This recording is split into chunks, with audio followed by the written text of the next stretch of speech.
The moving average is a critical part of technical analysis, and it is the best method for looking at historical price action over any period of time.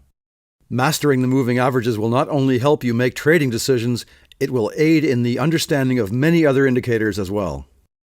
To start, click on Indicators List on your MT4 toolbar. Select Trend and Moving Averages. Change the period to 20 and select a shade of blue.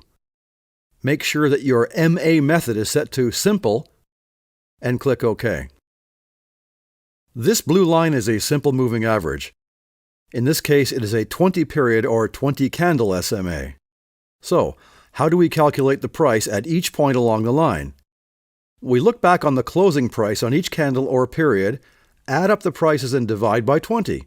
Therefore, this point represents the average price over the last 20 periods. As any lagging indicator, it looks at price action from the past, and in this case, 20 candles. Therefore, if this were a daily chart on the FTSE 100, this point would represent the average price action over the last 20 days. On an hourly chart, it would look at the last 20 hours.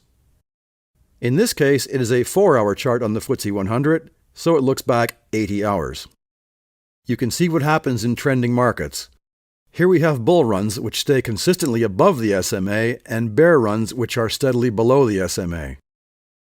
It is a good idea to experiment with different moving average periods on different chart timeframes and to become accustomed to how they behave. Your trading style and risk appetite will dictate which will serve you best. For example, a 10-period SMA might not be giving much information at all. This 20-period simple moving average might give us some good information on current market trend. The 50-period might be more in keeping with your style, and this 200-period moving average may give you far less information than you need to open a position. As I said, you need to experiment and backtest. You may wonder why in some cases where price has reversed to the downside, the simple moving average continues to rise. Conversely, with reversals to the upside, the SMA continues to drop.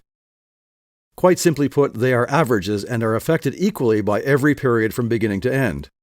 So, let's see if we can fix this. Open another moving average, but instead of a simple moving average, let's try an exponential moving average.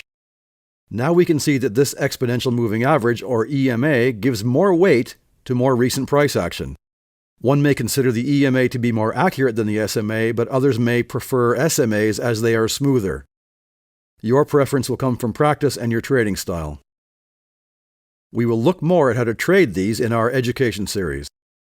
To review, in this lesson we covered setting up a simple moving average, what is a moving average, different periods for moving averages, and comparing the exponential moving average to the simple moving average. In the next lesson, we will look at setting up moving average crosses.